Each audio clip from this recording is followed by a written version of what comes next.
What's the most scared you've ever been? My friend Chloe begged me to watch her boutique while she went to court to get a restraining order against Wilson, the employee she'd fired last week after he attacked her. I got to the shop at 9 and Chloe was already a nervous wreck, showing me how to lock the door from inside and where the panic button was under the register.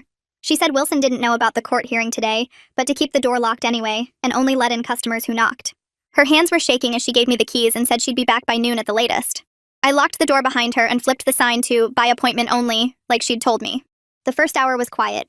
Just me reorganizing displays and trying not to think about this Wilson guy who'd apparently thrown Chloe into a wall when she'd fired him for stealing. Around 10:30, a woman knocked wanting to browse and I let her in, watching the street the whole time she shopped. She left without buying anything, and I locked up again immediately. At 11, I started feeling better because Chloe would be back soon. Then I saw someone across the street watching the store. My blood went cold because it matched the photo Chloe had shown me of Wilson. I texted Chloe asking when she'd be done but got no response. Probably couldn't have her phone on in court. Wilson flicked his cigarette away and started crossing the street. Not hurrying. Taking his time like he knew I was trapped. I double-checked the door lock and moved behind the counter where the panic button was. He walked right up to the glass door and knocked 3 times. Polite like a customer. When I didn't move, he knocked again. Harder. Then pressed his face against the glass, cupping his hands around his eyes to see inside. We made eye contact and he smiled, pointing at the door handle, mouthing, "Open up." I shook my head and he knocked again, so hard the glass shook. Then he held up something and my stomach dropped because it was Chloe's wallet. He pointed at it, then at the door, still smiling. I pulled out my phone to call 911, but he shook his head and held up his other hand with Chloe's car keys, jangling them.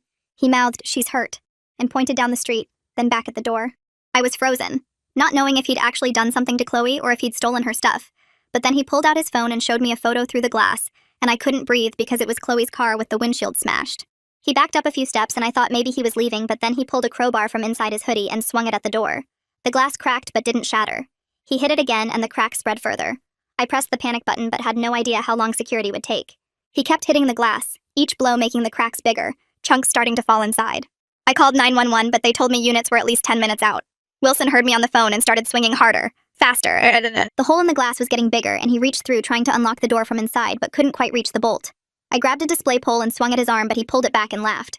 He went back to smashing with the crowbar and now half the door was gone.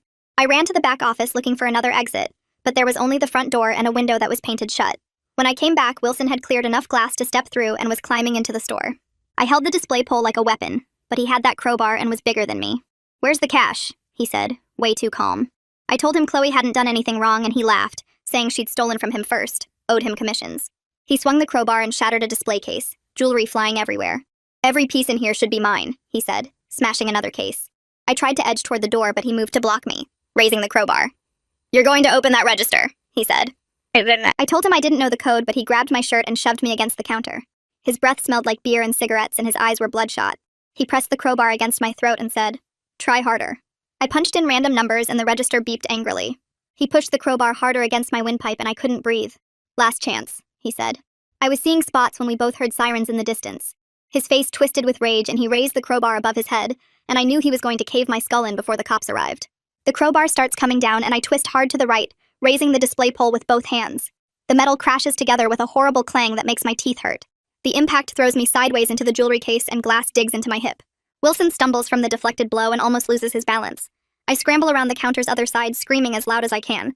The sirens are getting louder and I just need to survive another 30 seconds. He lunges after me but slips on broken glass, going down hard on one knee. His hand shoots out to catch himself and the crowbar clatters across the floor. I grab the phone from the counter and throw it at his head as hard as I can.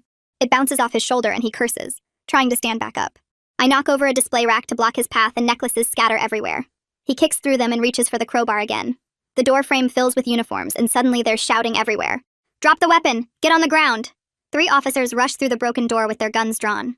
Wilson spins toward them, still holding the crowbar, and they all move at once. They tackle him into the broken glass and he goes down hard, yelling about his commissions. One officer pins his arm while another grabs the crowbar and tosses it away. They flip him over and cuff his hands behind his back while he keeps shouting that Chloe owes him money. My legs give out and I slide down the wall, finally able to breathe but unable to stop shaking. Everything happened so fast and now it's over and I can't process any of it. An EMT named Reese Stratton kneels beside me, checking my throat where the crowbar left marks. She shines a light in my eyes and asks me to follow her finger while another EMT looks at my shoulder. There's a bruise already forming where the first swing connected when we blocked each other. Reese tells me to take slow breaths and checks my pulse, saying something about shock. Officer King Howard walks over holding his phone and shows me a photo. It's Chloe's actual car with the windshield completely smashed, found 2 blocks from the courthouse. My stomach drops realizing Wilson really did attack her car before coming here. He must have followed her this morning and waited for her to go inside.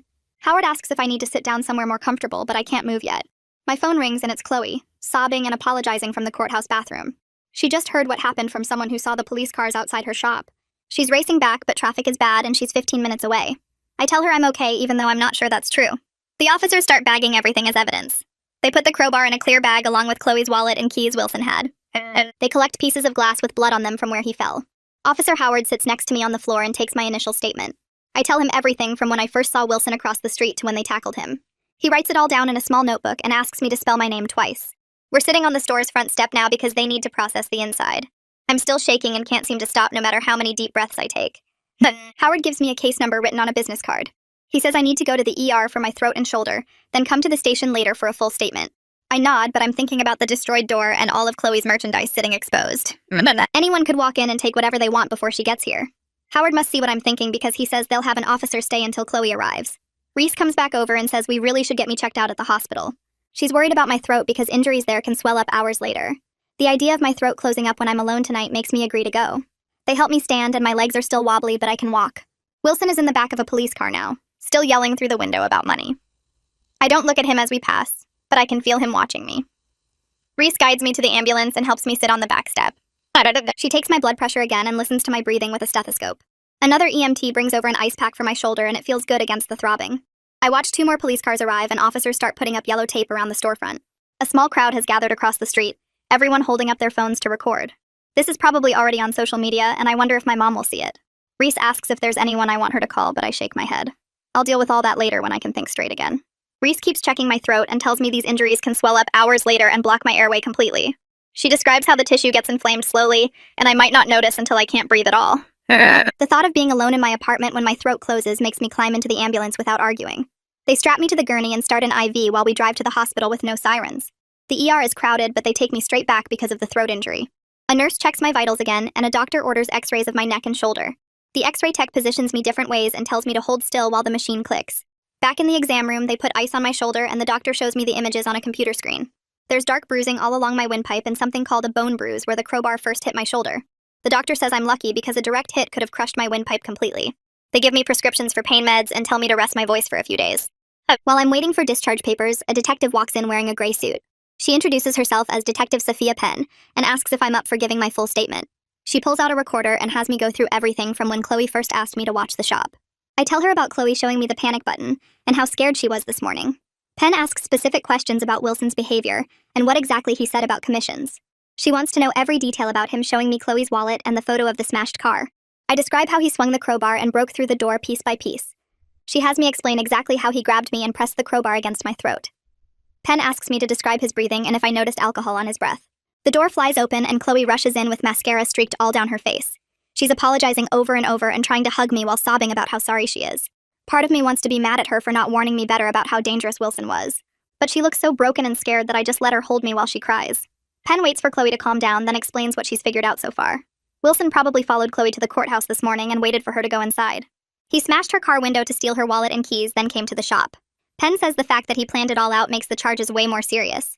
Chloe keeps saying she should have told me more about his temper and his drinking problem. Penn takes notes about everything Chloe knows about Wilson, including where he might be staying. The nurse comes back with my discharge papers and instructions about watching for breathing problems. Chloe drives me to my car at the shop where there's still glass everywhere and yellow tape across the door. My phone starts buzzing with texts from people asking if I'm okay. Someone already posted a video of Wilson getting arrested, and it has thousands of views in just a few hours. The comments are brutal, with most people blaming Chloe for hiring him in the first place. They're saying she should have seen the warning signs and never let him work there.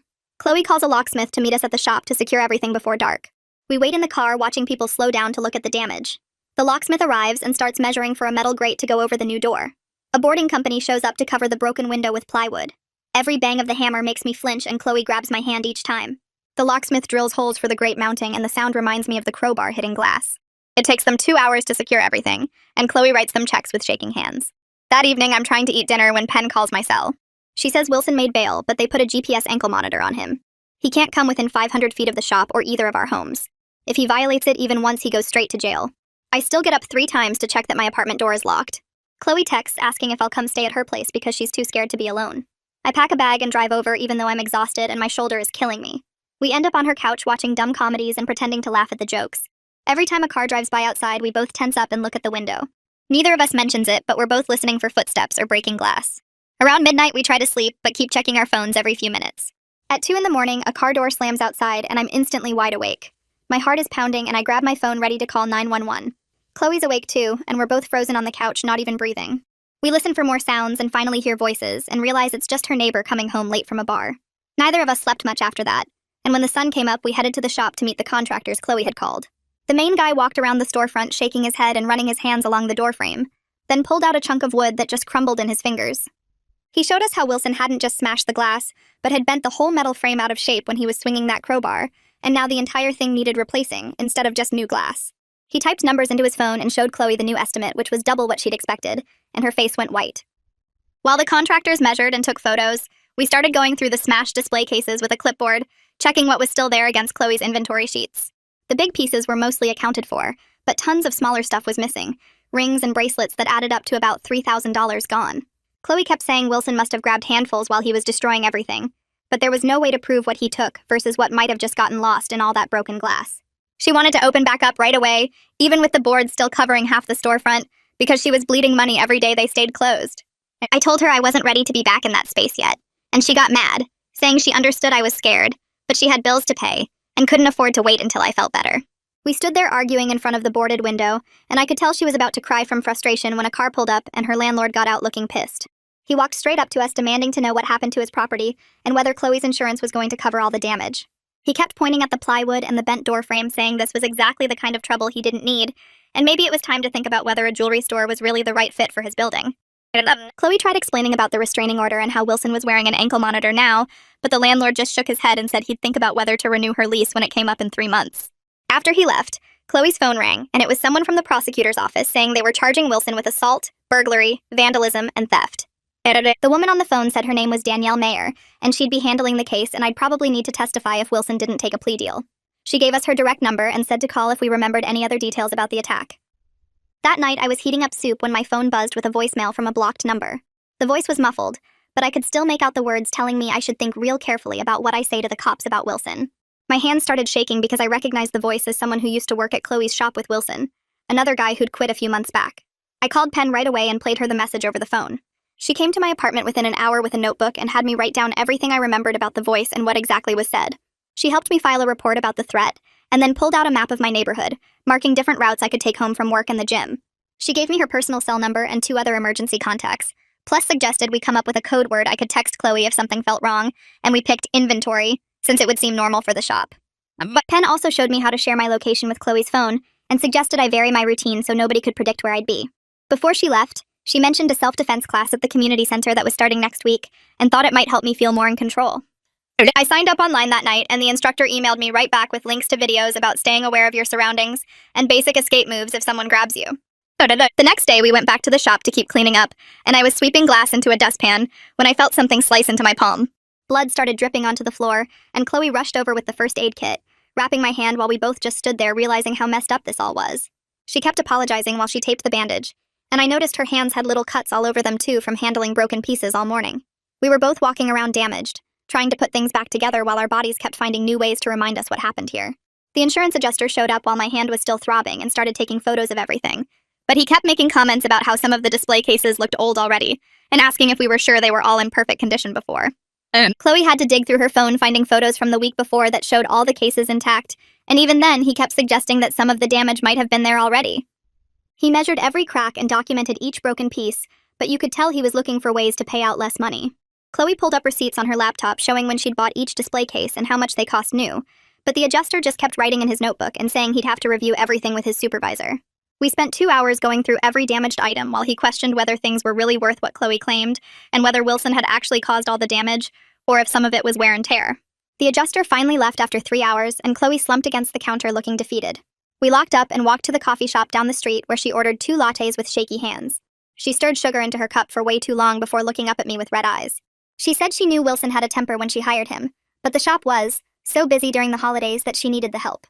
She'd seen him get mad at customers who took too long deciding, and once he'd punched the wall in the back room when a shipment came in wrong. But he showed up on time and could move heavy boxes, and she kept telling herself it would be fine once the busy season ended. I pushed my coffee away and told her straight up that I'd keep helping, but only if she promised to put safety first from now on. No more ignoring red flags just to keep the shop running. She nodded and pulled out her phone to look up security companies while I made a list of new rules like always having 2 people in the shop and installing more cameras.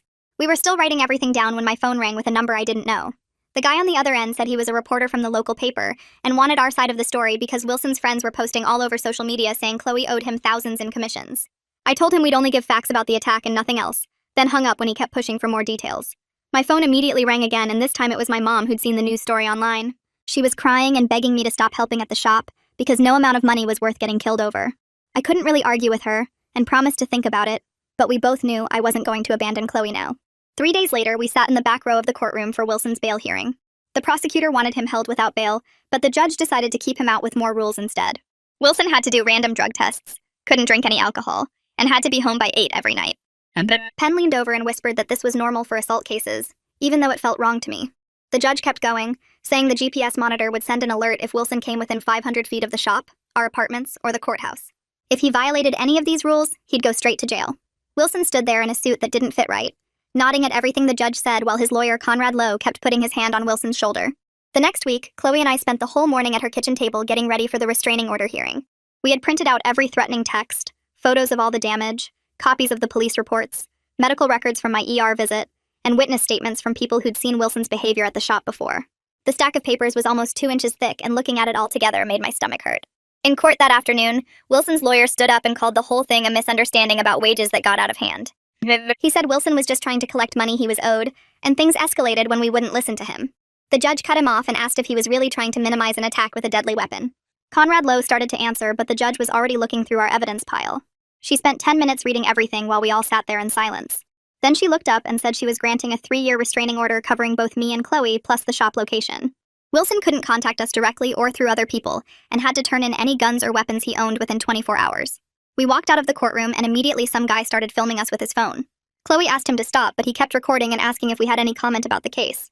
2 court security officers came over and told the guy to leave, then walked us through a back hallway to the parking garage. One of them stayed with us until we got to our cars and made sure nobody else was following us. Chloe hugged me in the parking garage and we both started crying because it felt like we could finally breathe again, even though we knew this wasn't really over. The next morning, a woman from Victim Services called and walked me through applying for compensation funds that could cover my medical bills and the days I'd missed from my regular job. She explained the forms I needed to fill out and where to get copies of my medical records, then connected me with a therapist who specialized in violent crime victims. My first appointment was 3 days later in a small office downtown, where the therapist had me describe exactly what happened, and when I got to the part about the crowbar against my throat, my hand went up to touch the spot without thinking. She showed me this grounding exercise where I press my feet flat on the floor and count 5 things I can see, 4 I can hear, 3 I can touch, 2 I can smell, and 1 I can taste, which sounds dumb but actually helped when the memories started feeling too real. Meanwhile, Chloe decided to do a soft reopening with just her regular customers, who'd been texting asking when she'd be back, keeping the boarded section up while contractors worked on permanent repairs. I helped her that first morning back and watched 3 different customers bring flowers, and one older lady brought a whole tray of cookies, which made Chloe cry, and then I was crying too because people were being so nice. The insurance adjuster finally called after 3 weeks of back and forth with a check that covered most of the damage, plus enough extra for Chloe to upgrade the whole security system with better cameras that recorded to the cloud and panic buttons in 3 spots instead of just 1. Detective Penn called me 2 days later saying Wilson had taken a plea deal for 2 years probation with anger management classes, and monthly restitution payments to cover what insurance didn't, which meant no prison time, but at least we wouldn't have to testify at trial. I'd been going to self-defense classes at the community center, and during my 3rd class, the instructor had me practice breaking out of different holds. And when he grabbed me from behind in a chokehold, I remembered the steps and actually broke free on my first try. The instructor said my muscle memory was developing faster than most students, and I actually believed I might be able to defend myself better if something happened again. 3 weeks after the attack, Chloe and I had this whole new routine where we texted each other. When we got home safe every night, the shop always had at least 2 people working even during slow times, and we'd moved the panic buttons to spots near the door, register, and back office. We weren't the same people we'd been before Wilson smashed through that door, but we were functioning, getting through each day without jumping at every sound. Looking back from where we are now, we're not magically healed or anything, but the shop is more secure than it's ever been with the new cameras. And alarms, we both have therapists we see regularly, Wilson can't come near us without going straight to jail, and most importantly, we've proven to ourselves that we can survive the worst thing we could imagine and keep going. Thanks for hanging out with me today, seriously. But life's always throwing lessons at us if we actually stop and pay attention. Until we cross paths again, my friend. If you made it to the end, drop a comment. I love reading all your comments.